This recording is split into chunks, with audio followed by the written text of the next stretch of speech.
What's up, y'all? Welcome back to the channel. In this video, we're going through and building out a Calendly clone. And in this series slash video, we're going to be going through how to recreate this here in our SwiftUI application. I might not include everything you see here, but of course we'll have the calendar and the option to book an appointment. And we'll most likely be hooking that up to a backend. And that's what we'll be doing in this series. I hope you guys enjoy. All right, so first thing, let's create a project. Let's call this appointment app. We'll just call it Calendly. Calendly. Is that how you spell Calendly? Yeah, I think that's how you spell it. All right. So we can close this or we'll open it. And shout out to CavSoft, by the way. Some of the calendar stuff, I took inspiration from one of their videos. So shout out to them. You should definitely check out their channel. All right, before we start coding, I just brought in a PNG of myself just to use for this, for the preview. All right, so back in our VStack, we can get rid of this image and replace it with JSON, which is the image I just brought in here. And you can use whatever image you guys want. Resizable, scale, fill, frame, 128 by 128. Let's bring in a corner radius of 64. And we'll do Calendly course underneath, font, large, title, bold. Let's see title. I like title better. Now let's get into the calendar. And if you guys want to recreate a line like this ever in SwiftUI, there's actually a really easy way. You can just use a rectangle and you can assign the width of, actually the width, you can leave it empty, and the height you do 1, and you get something like this. And this is being, because we have padding here, that's why it's being truncated, or yeah, the edges aren't being touched. But if you remove the padding, it does the whole screen, and we'll keep it like that. And let's do a foreground color of dark gray. That'll give it a lighter color. Now let's work on our calendar section. So I'm gonna create a VStack in here. Create another text. Select a day. This needs to be a title. Title 2. Title 2 looks good. And if you want to keep it the same, we'll bold it. Next, we need to create this section here. And for that, we'll use an HStack. HStack. And this HStack will have, I'm just going to bring in a spacer to start, because the spacer will help us put this image like right here on this. Let me just show you guys. So let's bring in these are system images. The first one is a less than, and we can make this resizable. You can do scale to fill, do a frame, bring in width and the height. And for the width and the height, do a width of 20 and a height of 24. I'm gonna go like this just to give this some better spacing. Let's make this bigger for you guys. And the height I'm going with is 32. And in between these, there's a date.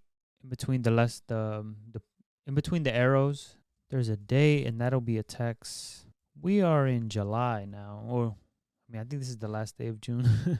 But when this comes out, we'll be in July, and this one should be greater than. And you guys can play around with the width of this image. See which one you guys like the most. You see, sometimes I might go with this. I'll go with this one to get it a little similar. Or you guys can bring in your own images. But this is if we want to use SF symbols. And we'll have to handle the foreground color, but we'll do that later down the line. But for now, let's have a spacer and a spacer. And then we'll put a spacer in here. Spacer in here. And this font can be title 2. Yeah, this looks good. The spacer. And one thing to note, we should move this in a button, since these will be buttons. Action back. We can print for. Now that there's buttons, these need a foreground color. And for now, as you guys see with Calendly, they have like this gray arrow when there isn't a date. So let's just do dot gray. Dot gray. Now we got this part set up. Now we have to set up the dates of the week. And to do that, we'll need to create an array up top that has all the days of the week. And I'm going to copy and paste the array here since I already have it on the side. And one thing I want to note is, at least for me, I like my calendars to start on Monday, but Calendly starts there on Sundays, and a lot of calendars start on Sunday. But for me, I like to start on Monday. So if you want, you could shift this to Monday. You would just have to do a little bit of different tweaks to our code. And you can ask any questions in the comments if you run into any issues with that. You can get rid of this extra space. Oh, and let's get rid of this commented out padding. So this belongs to our HStack, which is just in charge of the month. Just add a comment here called month selection or month. Yeah, month selection. That's here. And then underneath our month, we're going to put our days. And that requires another H stack. And we can use a for each and refer to our days. This will be a day. We'll just say text. We just assign a text to each of these. And we can do a font, system. And I'll do a size of 12 and a weight of, we can do medium. You can get rid of design. We're not going to use that. Rebuild this. And I believe we need to bring in the ID. You can use ID /self. Boom, and now they're showing up here. And there's two ways to get rid of this or to spread them out. You can use a frame.width equals infinity, or you can put two spacers. So your options are to use the two spacers or add a frame max width of .infinity. That gets rid of this, and you can get rid of this. And it basically does the same thing. Boom, and that's our days of the week. And let's add some spacing in between these. So where's this V? I think we're embedded in a V stack here. Let's add some spacing of like 20, just to give our items some room to breathe. They're hugging each other right now. All right, now what we have to do is get our dates that are in our month, and we'll do that underneath this. And it'll require us to use a lazy V grid. And again, this shout out to Kafsop. They created a video. They created a video on the calendar, and that's kind of the inspiration behind this method. So definitely check them out. And for columns, we're gonna call array repeating and count. For repeating, we use grid item, and you will use parentheses, and you can use a dot flexible. And then we use a count. Make this bigger so we can see we have a count of 7. That's for each day of the week. Now we'll need a for each. All right, so in this for each, we're gonna have to grab all the days of the current month so that we can display them in our calendar. And to do so, we're gonna create a function underneath our view. So this is here. We're gonna create it in our view underneath the body. Create a function called fetch dates, and this will return us an array. And what's the array going to be of? The array is going to be of a model that we're going to create called calendar date. And calendar date is going to be a model, and we actually have to conform to identifiables. So we'll be let ID equal UUID. Underneath our ID, we're going to have a var called day. This will be of type int. And we're also going to have another var called date. This will be of type date. We're going to use this to signify each day in the month. And that's why we're returning an array of it. So in our fetch dates, we're going to create a variable called calendar. Since we're going to use the calendar a lot, calendar.current. This saves us from reusing it again and again. All right, so in our fetch dates function, how are we going to know what month we're tracking? And to do that, we're going to have to create a state var at the top. State var called selected month. And this will be an int equal to 0. And what we'll do is when we go back, we subtract 1. When we go up, we add 1. And there's a neat function we can create for that. And we'll call that fetch selected month. And we can just return a date that's within that month. And I'm going to copy this, bring that in here. And we can grab the month using calendar.date by adding value to. And we're going to be adding value to the month. And the value would be selected month to the current date.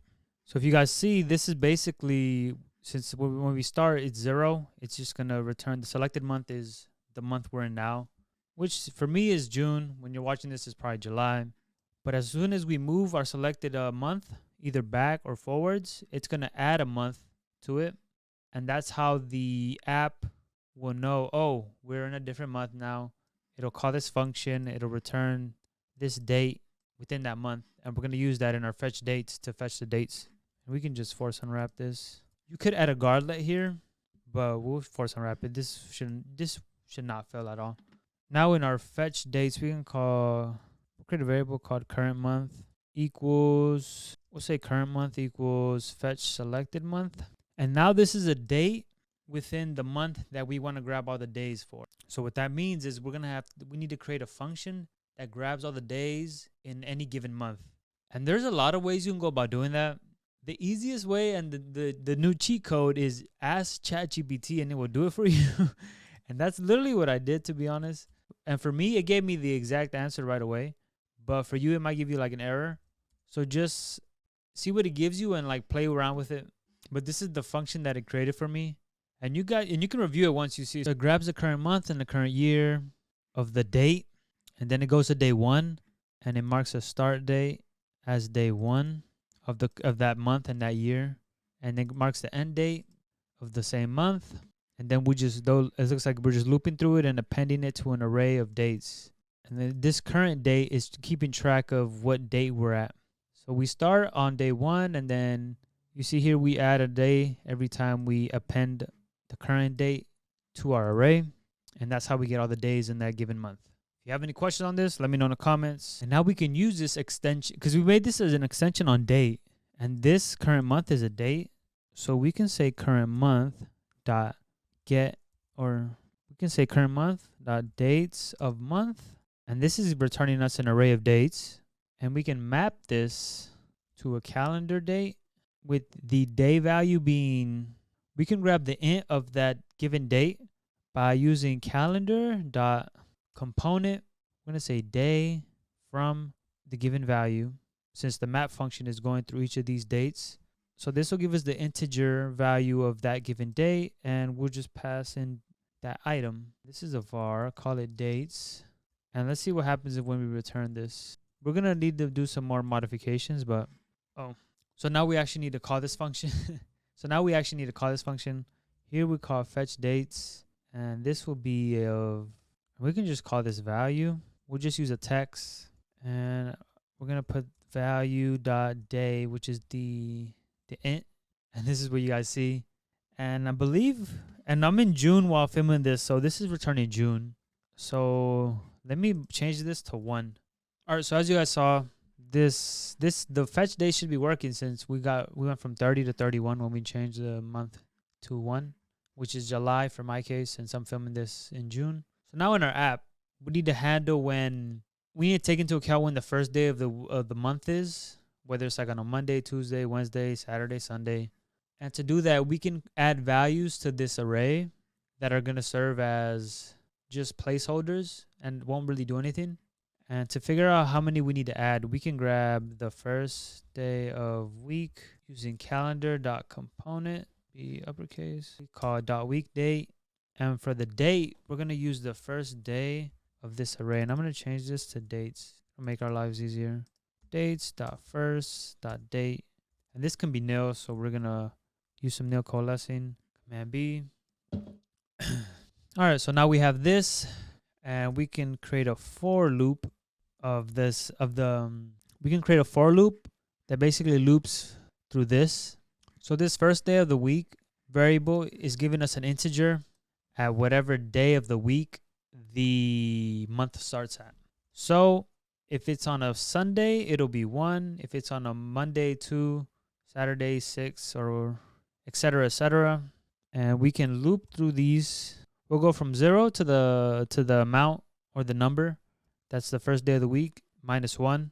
And what we want to do is we want to insert, we call this one, and we want to insert a calendar date. This will be -1. This date doesn't matter.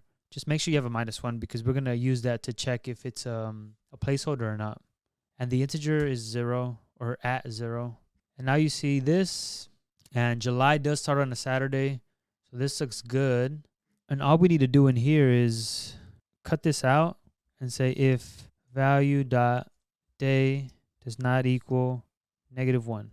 And now we need to create an else. So if it does equal -1, just do something, just do an empty text. All right. And we can embed this in a Z stack, and we can add a frame to it. Do 32 by 32. That gives us a lot nicer spacing.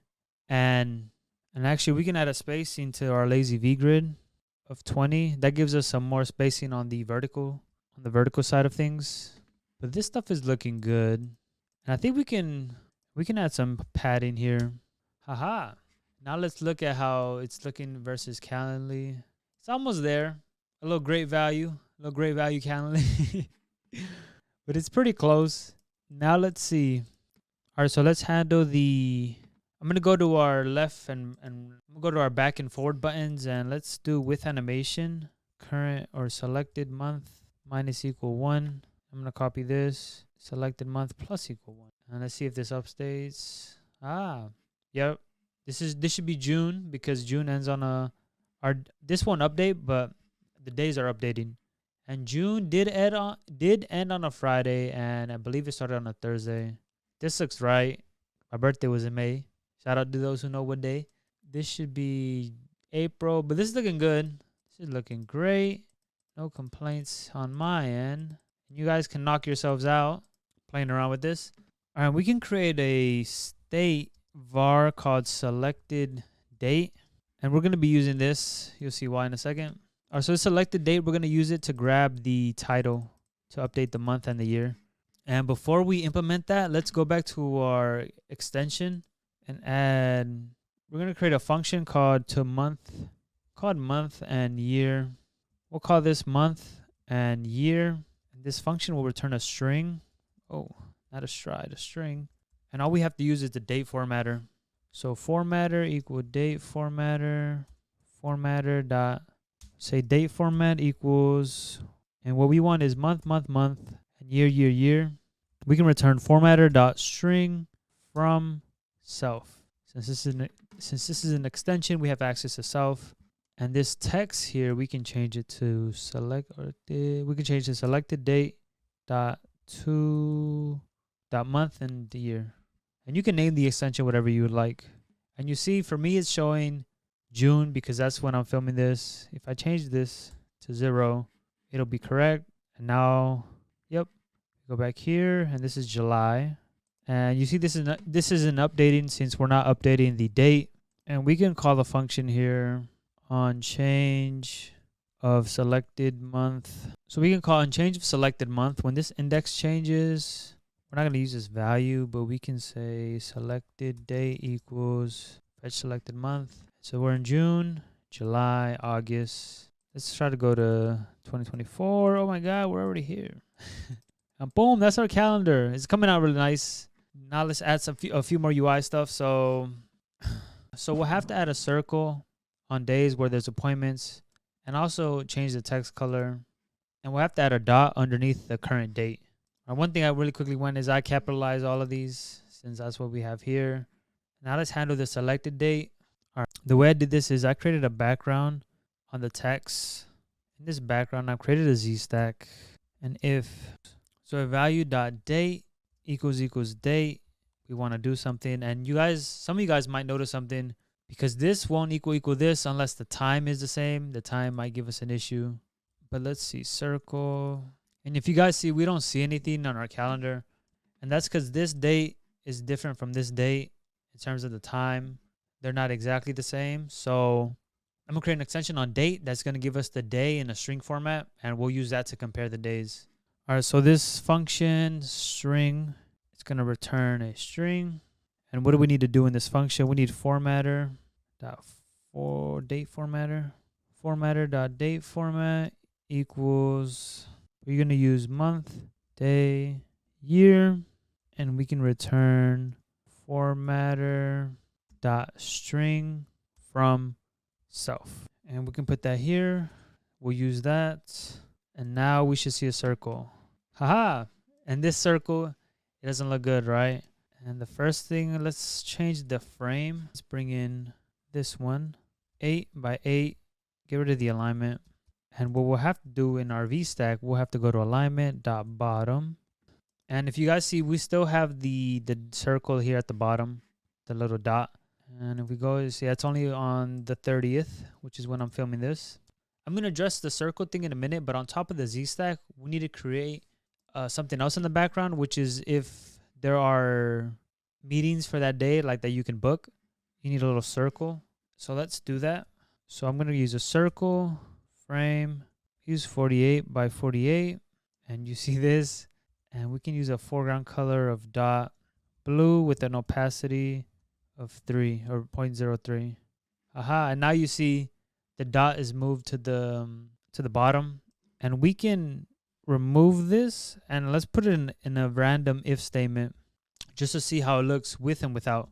So if we do day, you guys can do module 2 does not equal 0 and just paste that in there, and this just puts it in this circle on the odd dates. But if you look at the current date, we still have this issue. So one way around that is we can do this, and we can create a, let's see how this looks with clear. So we'll create a ternary operator here actually. So we'll say value.day modulo 2 does not equal 0. This basically gives us odd. If you do equal 0, it gives you even.